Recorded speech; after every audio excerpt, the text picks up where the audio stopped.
Awkward silence. Hi, okay.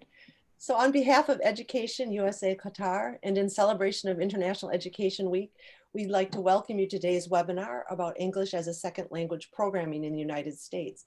Thank you for joining us today. My name is Paula Masad and I'm one of the Education USA advisors at the US Embassy in Qatar. And I have with me my colleague Asil. Hello everyone, I'm Asil Ugaili. I work on Education USA and Culture Programs. Thank you for joining us and thanks for our valued guests for joining us today to talk about English language programs. Anyone who is watching us on Facebook, please feel free to share your questions in the comments and we would address these questions in the portion on Q&A. And so please tune in and share your ideas, comments, and questions. Thank you so much. Thank you, Asil. Well, we know that one of the challenges for students who would like to study in the United States is that they need to have a certain level of English language proficiency before being accepted into colleges. So today we're joined by Francisco Lopez. He's the Director of International Affairs at the University of Michigan-Dearborn. And he and his team are going to be sharing information about English as second language programming and also their program at the University of Michigan-Dearborn. Francisco, I'll hand it over to you. Thank you, Paula, so much for the introduction. And I just want to begin by thanking Education USA and by thanking our colleagues from the Qatar office of Education USA for hosting this for us today and for their wonderful partnership so that we're able to hopefully get some very useful information out there to students who are interested in maybe studying English as a second language here in the United States. I think that the format for today will be that we're going to start off by sharing a brief presentation, followed at the end of that brief presentation by a Q&A session so that those students that are listening in today can definitely ask questions about any topics that either are unclear or which maybe we failed to mention in our presentation. But to begin then, I'm going to share my screen so that we can get the presentation up.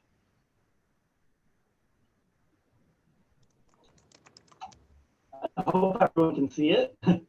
So as Paula mentioned, we're presenting today on English as a second language programming. And what we're titling our session is The International Gateway to Academic Success, because English as a second language programs can often serve as a gateway to academic admission at universities here in the United States for those students who are interested in seeking degree programs.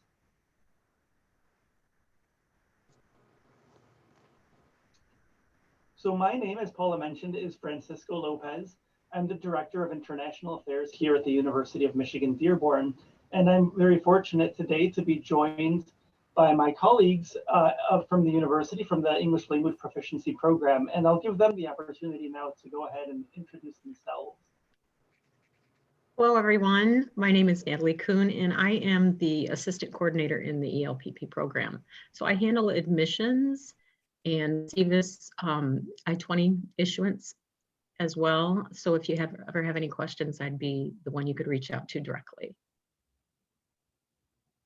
Good morning. I'm Dr. Jerry Pappas, and I am the Curriculum Coordinator for the program.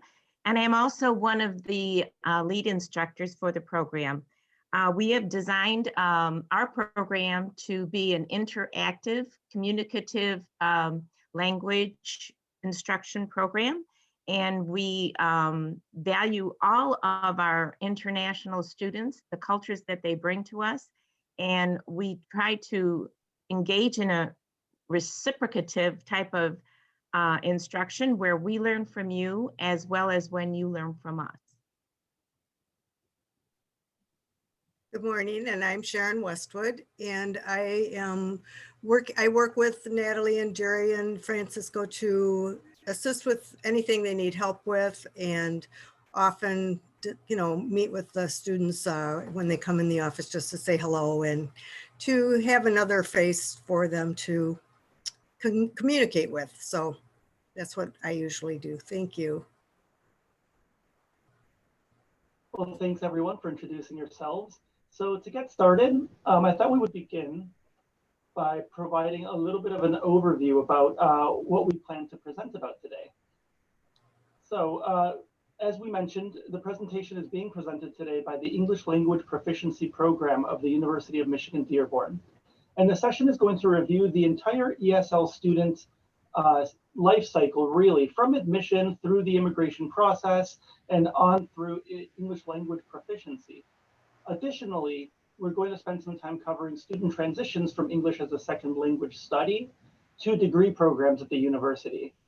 So we're going to start off by looking at reasons that students might be interested in studying English, specifically in the USA at programs like ours. We'll move on to looking at what those programs are like, discussing a little bit about program structure and the sort of courses that are offered at programs like ours.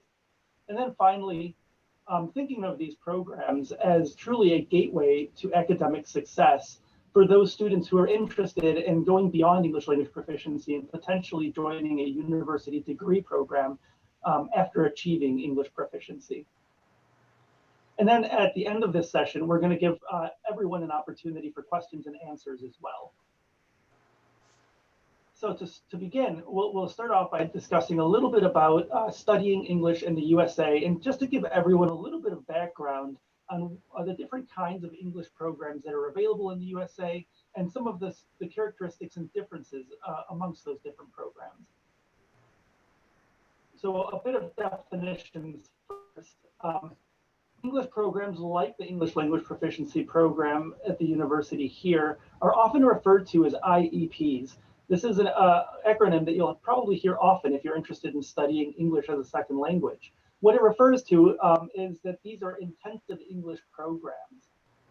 And generally, IEPs specialize in preparing students from all over the world to achieve English language proficiency. Another acronym you're likely to already be familiar with is ESL, and we'll be referring to this a lot throughout the presentation today. ESL study, ESL students, etc. What ESL stands for is simply English as a second language, and it refers to just that, the study of English as a second language. So for the kinds of programs, the different sort of IEPs that might be available in the United States, a couple of examples that are relatively common are independent programs, which are standalone programs that provide really specialized specifically in English language training. The second kind of program that's most common are those that are part of a larger university, like the ELPP, which is a program to which we belong. These sorts of ESL programs provide students not just with English language training, but also with the resources, community, and support of the larger university of which they are a part.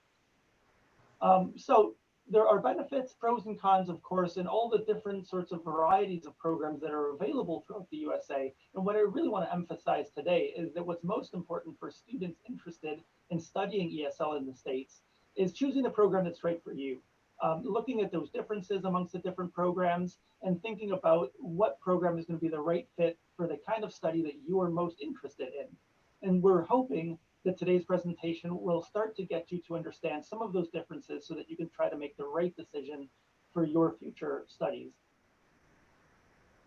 So because the ELPP is a university program, much of the presentation today is going to focus on university programs because it's what we know.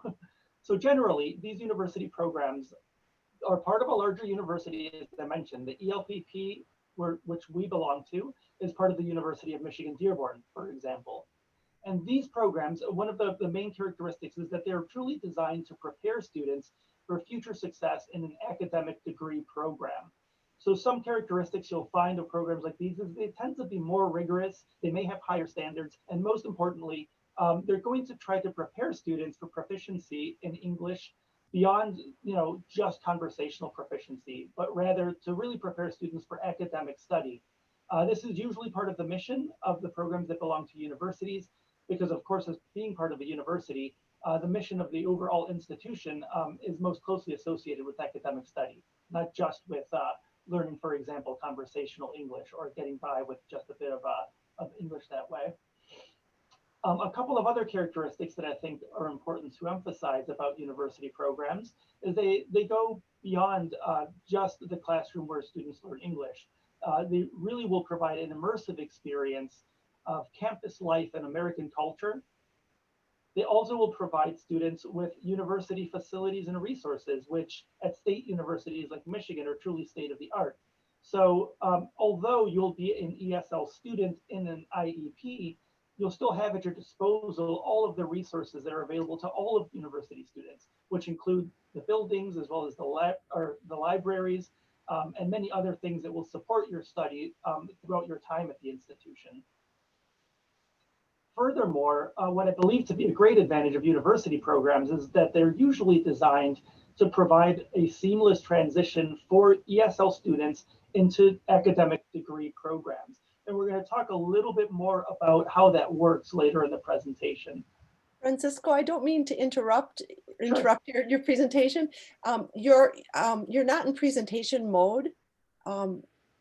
Just so the slides are a little bit smaller. I'm sorry to, you're in notes view. There. I didn't do that, of course. So I just, because let me, how about now? It's just, yes, that's it, exactly. Thank you so much. I'm so sorry. No, no worries. I didn't expect notes view to pop up anyway, and when it did, I thought, oh no, I hope I'm showing the right side. Now it's easier. Apologies. No worries. Thank you so much. Of course. So thanks for pointing that out very, very much. So moving ahead, what I was just mentioning there is that what I believe to be one of the great strengths of ESL programs that are a part of a larger university is that they're generally designed to provide a seamless transition from a student's ESL study into their chosen academic degree program. And I'm going to talk a little bit more about how that works a little later in the presentation. But before we get to that, more generally speaking, just to familiarize everyone here with a couple of other important characteristics of IEPs in the United States, I wanted to discuss, or at least familiarize you with accreditation, first of all. Not every intensive English program is necessarily accredited, but the main accrediting body in the United States is CEA. CEA stands for the Commission on English Language Program Accreditation. And it's important to know the difference between a program that may be CEA accredited and those that are not. For those that are accredited, you can rest assured that it's a sort of seal of approval that the program itself has met certain criteria and has lived up to particular standards that are established by CEA and therefore are accredited by CEA. Which is not to say that that's better or worse, but what it does mean is that those programs that are accredited are consistently meeting the standards and the criteria and that sort of higher level expectations that are established by an independent accrediting organization. Another organization that I think is important for everyone to be familiar with if they're interested in ESL study is English USA. Now, this is a member association for intensive English programs from all across the USA. So for those of you who are interested in starting your academic journey in the States with English language study, I would really encourage you to become familiar with English USA because it'll be a great resource to learn more about English language programs all across the country. So next, moving on to admissions, and I realize I might be moving quickly, but as I mentioned earlier, we definitely have time for questions and answers at the end of this presentation. So I really hope that those students joining us today will take advantage of that and feel free to submit questions during the presentation or immediately following. So most IEPs do provide an online application process for admission. For those of you who are interested specifically in English language study and maybe have not decided about academic study yet, the online application form will simply gather general information about the prospective student. For university programs, it may also be required that students provide transcripts demonstrating completion of secondary education. And then finally, the other sort of main thing, although it's not always an admissions criteria, is that international students must be able to obtain a visa that would allow them to study in the United States. Sometimes this is one of the harder parts about getting to the United States, but I would encourage students not to be overwhelmed or intimidated by this process, because if you do apply to an IEP, whether it's part of the university or not, usually these institutions will have immigration experts on staff who will help you through the process. So just to provide a bit of background, international students who are interested in studying in the USA will need to obtain an F1 visa in order to be allowed to do so. The F1 visa is not always an admissions requirement at the institution that you apply to, and generally you'll receive an admission before you move on to applying for your F1 visa. But as I mentioned, many English programs are able to sponsor your F1 visa by issuing what's known as the Form I-20. That Form I-20, once you receive it, is what you as a student will use to complete your visa application process. Francisco, I wanted to address one item about accreditation as well in relation to the I-20 and the F1 student visa admission requirements. So a program must be accredited by an accreditation by CEA in the US to allow for issuance of an I-20 to a student. So they do have to be an accredited program. And I think that that is very necessary to note. Yes, that's an important point. Thank you, Natalie, so much.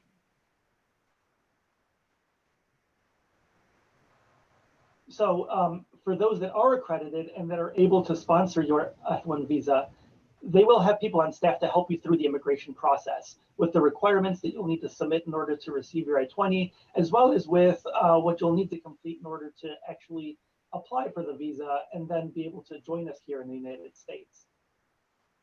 And then also those same immigration experts will be here when you arrive to help you throughout your higher education experience in the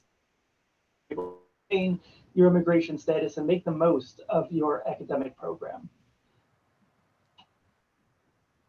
So now we will move on a little bit to program structure and classes. This can vary quite a bit from one program to another. So much of what we're sharing today is based on the program here at the University of Michigan-Dearborn. But a lot of it, I think you'll find, has commonalities at most programs, and particularly those that are associated with universities. So all programs will offer what are known as levels of English proficiency. Here at the ELPP, we offer courses across 5 levels of English proficiency, ranging from entry level through advanced and up to English for academic purposes. So one of the first things you'll do as a new student is have to determine your particular level to see which courses are appropriate for you and where you will begin your journey as an ESL student. This can be done in a variety of ways. For those of you who have a standardized English proficiency test score, such as a TOEFL or an IELTS, those can provide a good indication to a program like ours about where you're likely to begin your English language study. However, even though you may have one of those, most IEPs, the ELPP for sure, will also conduct placement testing once you arrive here in the United States. Placement testing can sometimes also be conducted remotely via an online testing, which you'll be able to take from home before you arrive. That's sometimes an option. But through this testing, we're able to determine whether you're going to begin your studies at level 2, at level 3, or sometimes at a combination of levels. Sometimes, depending on where your testing places you, you might take some courses at level 2 and some at level 3, for example, and so forth. Now, for the kinds of courses that we offer, we have core courses that every ESL student must take as part of their course schedule. Here at the ELPP, for example, we offer the 3 courses you see on this slide, which begin with writing and grammar, speaking and listening, and then reading and vocabulary. Generally, at most IEPs, and certainly at the ELPP, each course will meet for 6 hours of instruction per week. And what is considered full-time enrollment would be 3 courses. So one of each of these 3, totaling 18 contact hours per week. And this is going to be a requirement for those students who attend the program on an F1 student visa. Full-time enrollment is required so that you're able to make adequate progress through the program towards achieving English language proficiency. In addition to these core courses, you'll find that most IEPs also offer specialized courses. These might include things like English for engineering, English for business communication, American pronunciation, or even public speaking and presentation skills. The kind of course structure that we offer also can vary. Generally, ESL courses are in-person courses. As Jerry mentioned at the beginning of our presentation, we really place an emphasis on the ELPP on interaction and on students being able to interact with their faculty as well as with other students, because we feel that that's a really important part of achieving English language proficiency. So in-person courses are generally a very important component of ESL instruction, but you'll find that many IEPs do also offer online courses, and even more so these days. It seems to be becoming more and more common. So just to give a little bit of background on that, online courses generally are conducted through what's known as a blend of synchronous and asynchronous instruction. And for those of you who may not be familiar, a lot of the course will focus on the synchronous components. So what is synchronous instruction? On this slide, you'll see that the synchronous parts of a course are those that occur live with real-time interaction. So they might include things like the virtual classroom, live presentations with instructors, even live quizzes or live audio and video chat, so that we have the real-time interaction. The online courses will often also include asynchronous components, which are those that occur at a student's own pace. They can be accessed at any time. Those might include things like discussion boards, slides that have been pre-recorded with their narration, or even video or audio that's been pre-recorded and made available online to students to access, again, at their own pace. So that's a very brief introduction to program structure and the kind of classes that are offered at IEPs. And I want to spend a little bit of time now at this point to kind of transition to how IEPs can serve as a gateway to academic success. Before we move forward, though, I would also like to ask my colleagues from the university whether they have anything to add before we move forward to this next portion of the presentation. And if not, then perhaps we'll have time anyway to discuss some of these things in more detail during the question and answer section at the end.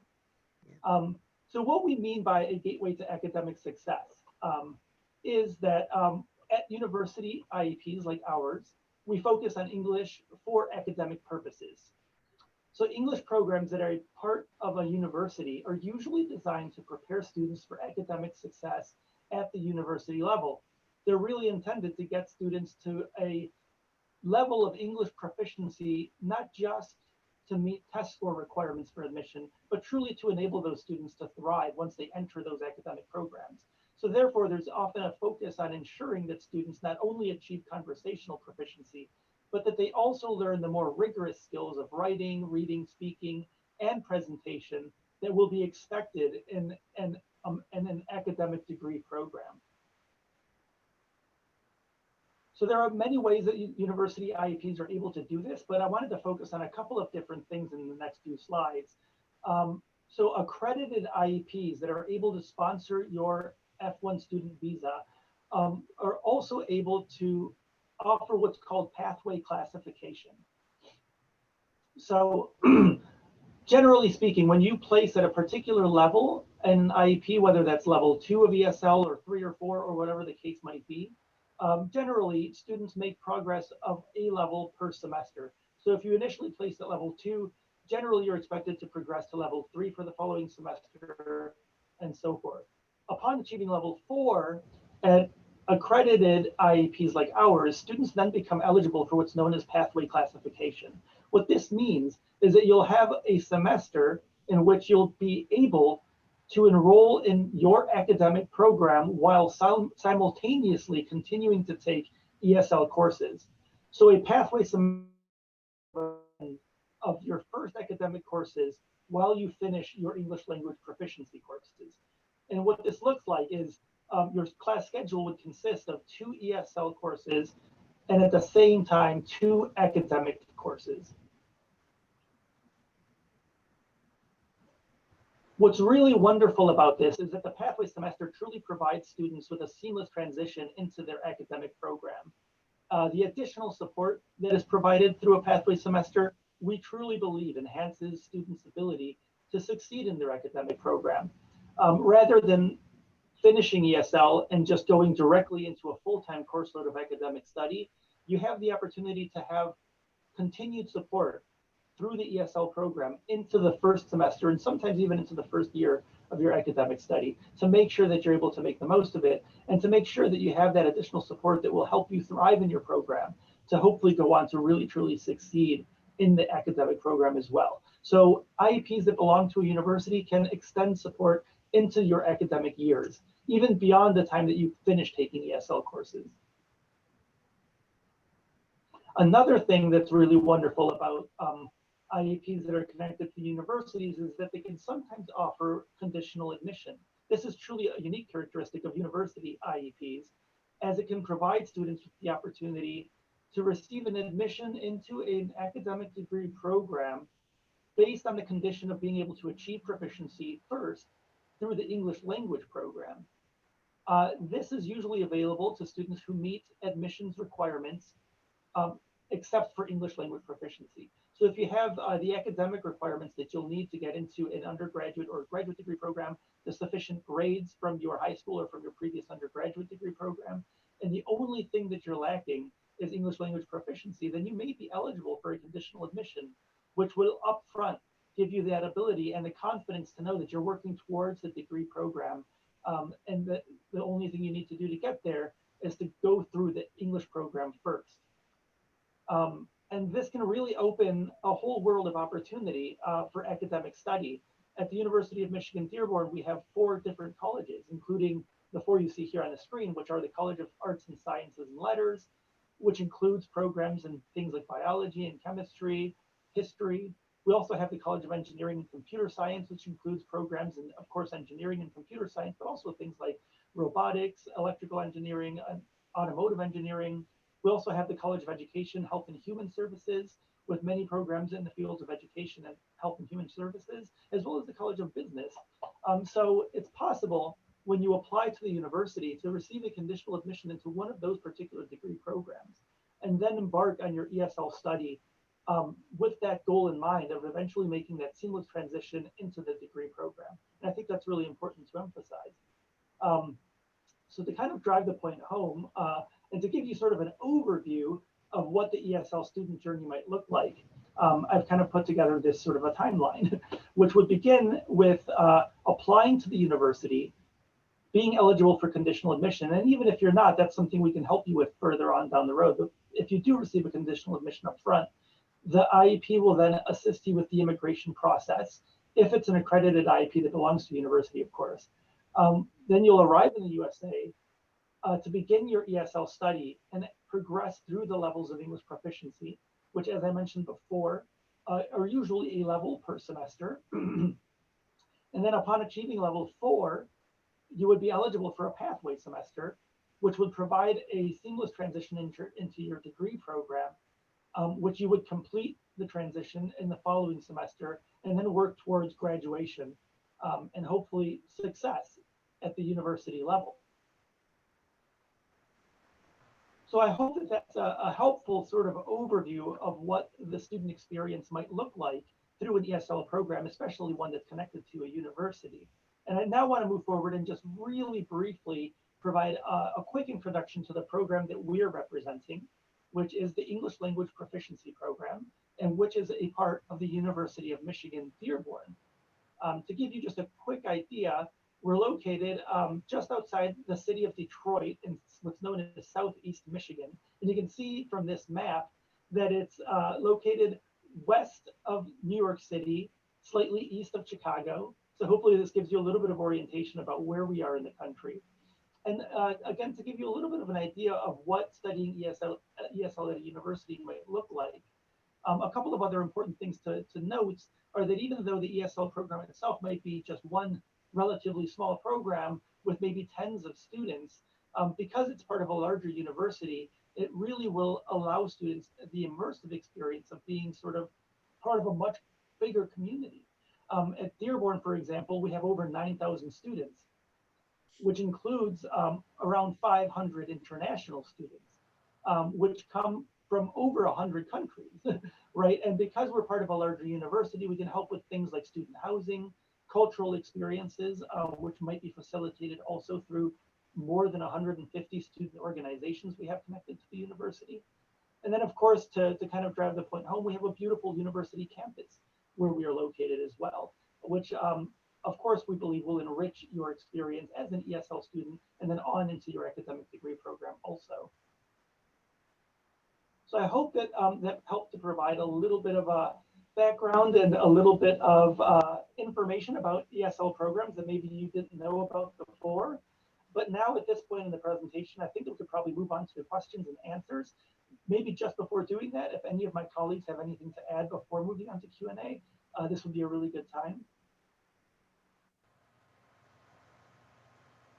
I'd like to add that we get many questions about from students, how long does it take to go through the program before you become an academic student? So customarily, it depends on the student. As Francisco mentioned, normally it's a level per term that you advance, but it can go very quickly, depends on the dedication of the student and the work with the instructor and the student. We've had wonderful success with many students going through our program at a rapid pace to advance themselves into academics. And I would note that most IEPs that are within a university are under the understanding what the student goals are, what they want to achieve. And that IEP will work with you to help you advance and make sure that you're very comfortable moving into your academic program at a pace that is very comfortable for you as an individual. So I wanted to note that because that's often a question that we receive.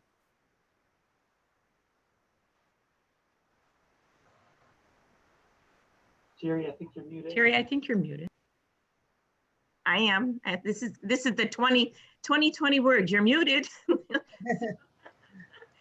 I'd also like to add that when we talk about IEPs, the difference between IEPs and just English language programs is that in the IEPs, we focus on the density of academic language, its connection to grammatic structure, its application in conversation, and the nuances that the English language has between listening and writing and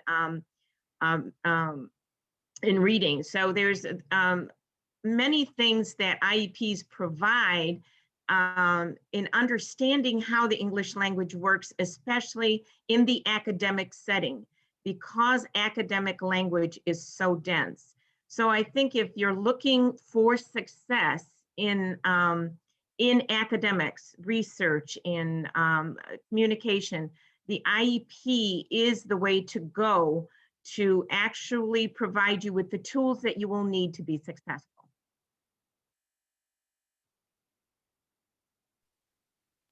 That made me think about when you were talking about academic language, the age of students who participate in your program. Is it limited? Is it open to undergraduate or graduate students? All are welcome. Undergraduate, graduate, professionals, people who are looking even just to enhance their professional language will take courses with us. Yes, we welcome everyone. And then another question just on this, on an aside a little bit for students who are coming in for the program, do they have the option for on-campus housing? Is that? So I will defer to my colleagues. Yes, we have housing. Natalie, unmute. Yes, we can help and assist you with housing. We do have a housing facility that is directly across the street from campus, available to students. But we also can help you place or expand. There's expanded housing within the city of Dearborn, so we can help you with that as well. It's just a curiosity. Yeah. Yeah, I would only add to that we don't own or operate our own housing, but we do have, like Natalie mentioned, housing available adjacent to campus with whom we work with very closely. And then the city of Dearborn, of course, where we're located, has all sorts of housing options that we can help students with. And during non-COVID times, when we're face-to-face, we do provide transportation to certain locations so that the students don't have to worry about getting to campus. So we have a shuttle that'll help the students get there. And then, of course, we also have bikes that students can access to get to point A to point B. So again, and I know you probably spoke to this, just wanted to circle back around to it. For students who are interested in applying to the program, how is their English language proficiency measured at the beginning before they begin the program? Are they taking a test when they apply for admission?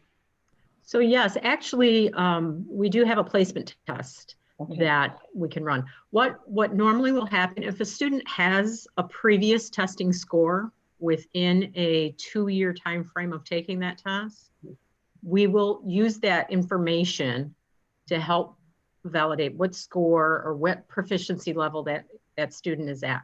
Right now, with us being remote, we do have a remote exam that I have offered to applicants to be able to take, and we can determine their test score from that. It's the MET. But they don't need to do like the TOEFL or the IELTS. They do not have to have a test score to apply. Okay, so can you speak a little bit more about the test you just referred to? Sure. Jerry, did you want to go into the testing, the MET testing a little bit, or? No, go ahead. Okay. Yeah. So the placement exam that we're running right now that we're remote is the MET. It's the Michigan Assessment Test. Okay. Michigan Language English Assessment placement. Test. Yeah. English placement test. So it takes about an hour online, and what we would do is I'd send them a link to take the test. I observe them while they're taking the test. And it's all done with the internet service provided by the student. And they also must have a camera set up so I can observe them taking this test. So it consists of the 4 sections: listening, reading, writing, and speaking, and listening, reading, vocabulary, and writing. Okay. So they would take that exam. It takes about an hour to take. I would get the results instantly after they completed the test. So we would get a good gauge right away of what placement level they would be that same day. And I imagine that there is a minimum. They must have a certain level of proficiency before being admitted. Well, we offer all levels of English proficiency. Okay. So we would determine their placement from that testing and go from there as far as admissibility and placement. Great. That's good to know. Can I just add that I think it's important to say just how much support the students get from this team. We're always available in whatever they need. I have never seen such a committed team of people to work with these students and help them through whatever they might need. That's wonderful. That's wonderful to hear. Can we talk a little bit about funding for the program, kind of program costs? Let's touch a little bit. Are there any, we always get the question about scholarships. That is always comes up, so I'm sure that would be of interest. If, yeah. Well, I will take it from the tuition end. Okay. So one class, it's $299 per credit hour, $299 Okay. per credit hour. We are not for academic credit for the university. However, a typical student enrolls in 18 contact hours per term. So one course tuition is $1,794 per course, which is a 14-week course. And then a full-time student enrolled in one term taking 3 courses is $5,382 per term. That just to put, I mean, we always get the question, and I'm assuming, well, I don't want to assume, I'll let you speak if there are any scholarship opportunities or any funding that students can receive. And I'm going to turn it over to Francisco to handle that. So I think that scholarships at IEPs, generally speaking, are very rare. And University of Michigan-Dearborn is not an exception when it comes to that. So we don't have scholarships for study of English language proficiency. But there are scholarships available to international students who move on to degree programs. And there are a few different ones depending on whether the students may be undergraduate or graduate, and even sometimes depending on where they're coming from. So there is funding available for international students at the academic level. once they've achieved English language proficiency and moved on to the degree program. Okay, that's good to know that they can apply as they move out of the program and into the university for their core coursework. And Asil, are you there? Let's see if it pops up. Sorry, yeah, She has yeah. a- Thank yeah. you so much. Yeah, so also like there might be some questions related to some courses dedicated for teachers maybe, or is it just for students, your programs? Asil, so am I, if I'm understanding you correctly, are you talking about courses that are designed for education, teachers who are using it in the classroom? Yes. So, I mean, that is something that we are open to because we're providing English instruction. I think our courses would support teachers using English to maybe become TESOL certified and understanding the English language. I mean, we can definitely gear it to them because English is English, but understanding the, the academic language of instruction.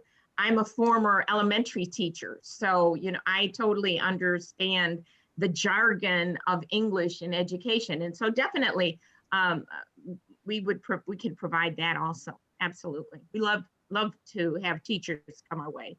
And it also, I think also we would provide the pedagogy that accompanies the instruction of English. And a lot of people just think it's very mechanistic, but English is very lively and you really need to engage learners. So when you're teaching English, you want to teach that, that pedagogy of how to engage the learners, how to address listening skills that are going to be used for further communication in the classroom. So absolutely, absolutely.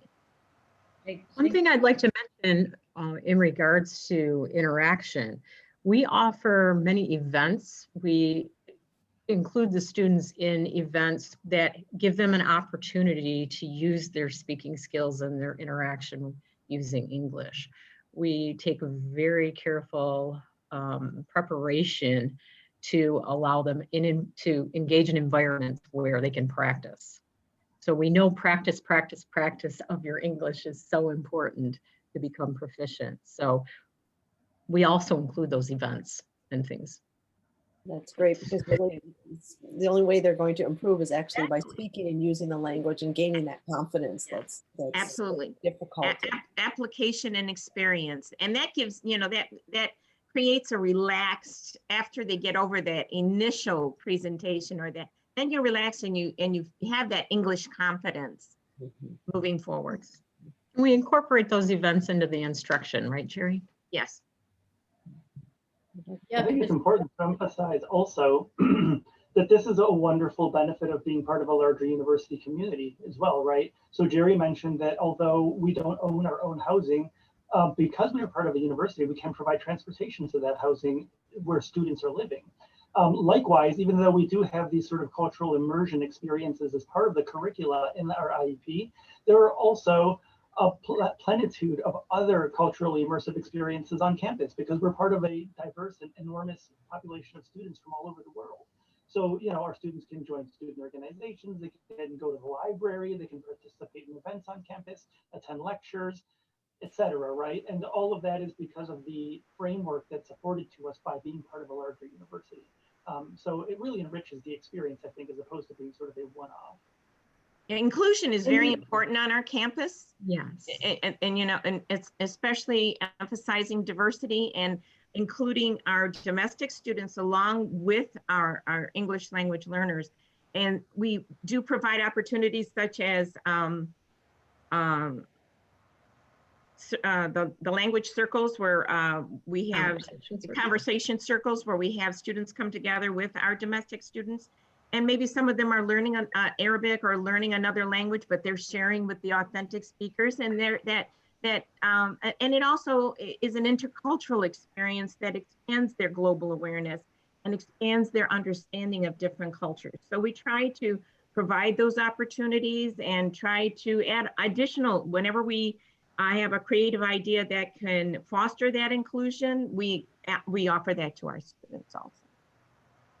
And another thing to note would be the student organizations. We have over 150 student organizations on campus. Right. So it ranges from all kinds of interests that the students may have. And they're very welcoming to anyone and everyone. So I think that's It important. sounds like a wonderful program for students who are interested in improving their English language. And we get a lot of questions about that. And we have actually tomorrow we're having a session for students who are preparing to take the TOEFL, just in that preparation. Because there's a lot of fear around Yes. that. Oh yeah. It's an overwhelming test. I mean, if you take it as English speakers, when it's the demand upon the English learner is amazing. And it's natural to have that overwhelmed feeling. So I think part of it maybe is that mindfulness strategy is, calming down, centering, and before you even get to the nitty gritty part of the test. Exactly. One of the courses that we offer actually is structured and geared towards test taking and taking the TOEFL. So, and it's a test prep course specifically for that. Well, that's good to know. I mean, I think that just so the students get familiar with the structure of the test, how the questions are worded. I mean, I think about my own prep for the GRE. Oh my gosh, just to learn the little nuances from each section and really how to be thinking about the questions. It is helpful to get the that test, to have some test prep before. Yes, absolutely. And understand that pressure of the timing aspect of being put under that pressure. So yeah, the practice of that throughout that course is great. True. So I think, sorry, go ahead, Sam. Sorry, there is another question that some of our followers might ask. So let's say that one of the students who is like applying for whether it's undergraduate or graduate, and they're interested in applying for those intensive English language programs, and they applied for the visa on the basis of those courses that he or she is going to join. So how is it that if they improve their English and then they would like to join some other academic course, how would that transition take place? I mean, do they need to apply again? Do they need to extend? Like this logistical factor? Yep. You can comment on that? Yes. Francisco, did you want to take the process? Sure. Okay. That's a great question. Yeah, and we receive that kind of question often as well. So what I would say to that is the visa doesn't change. In fact, that F1 student visa that a student would apply for after admission to the IEP is the same exact visa they'd have to apply for if they were going directly into an academic program. What changes is the Form I-20 that they receive, which in fact is controlled by the issuing institution. So we're able to sort of take care of that process for students. That's sort of within our control as a university that's authorized by the government to sponsor visas. So the burden of that doesn't really fall on the student at all. So currently, the way that it works is that when a student's admitted to the United States to study in a program, whether it's a language program, an academic program, whatever the case might be, if it's with an F1 visa, they're admitted to the country for what's known as duration of status, which means that they're allowed to remain in the country for as long as their status is active and valid. So as they progress through the English program and then transition eventually to an academic program, we continually will be updating their status and reporting that status in the government database on the student's behalf. And then when they transition from one level of study to another, we issue a new document to them. So the university takes care of that process on behalf of the student, basically. Occasionally, documentation is required from the student, but it would only have to be submitted directly to the university in order for us to be able to continue to update their immigration record. So they would not have to apply for a new visa. Normally, as long as they're in the country, they would not have to apply for a new visa, even if the visa expires, in fact. That would only come into play if the student needs to travel again. So if they leave the country with an expired visa, only under that scenario would they potentially have to apply for a new one in order to re-enter. But as long as they're in the country and studying at the university, they would not have to get a new visa, no. Thank you so much. So they just need sometimes to change their status or continue with their status, right? Yes, it's continuing their status is really the right way to describe it. They never really have to change their status. It's a process that basically the university takes care of on the student's behalf. And occasionally, like I mentioned, we might need updated documentation from the student to assist with that process, but they would be submitting that back to the United States Embassy or consular government. They would really be taking care of it directly with us, be assisting them throughout that procedure. Great. Thank you so much. So initially, an English language proficiency program student would receive a language I-20. So if a student came in and it applied and was able to receive this, it would be called a language I-20. I would submit that out. Once they come into the program and they progress through the program, and if they become a pathway student, as we had referenced before, where there are 2 classes in academics and 2 classes in the ELPP, their I-20 then would become a pathway I-20. And I would be doing the issuance or behind the scenes and give that to the student at that time. Once they transition into academics, then their I-20 then would become an academic I-20, but it's all handled by the university on behalf of the student, as Francisco had noted. But it's always updated and given to the student, and they're made well aware of the process as it goes along. So. Thank you. Thank you so much for the clarification. Thank you. Sure. I want to thank you all for presenting today and being our guest during this International Education Week. And I think this is an important topic for our audience who may not be aware of this option in the United States in preparation to help them prepare to apply to colleges if they're lacking that English language proficiency, that there's this option. And so I really appreciate you shedding some light on this opportunity for students. So I want to thank you again for joining us. And Pleasure. Thank you for having us. Thank Thank you you. so much. Thanks a lot. Thanks so much. Thank you. Thank you, Paula and Asil. Thank you so much. It was wonderful to meet you, and we're so happy to get the chance to work together. So thanks for hosting us. Yes. Thank Thank you you. so much. Thanks for the formative session. Thanks a lot. Thank you.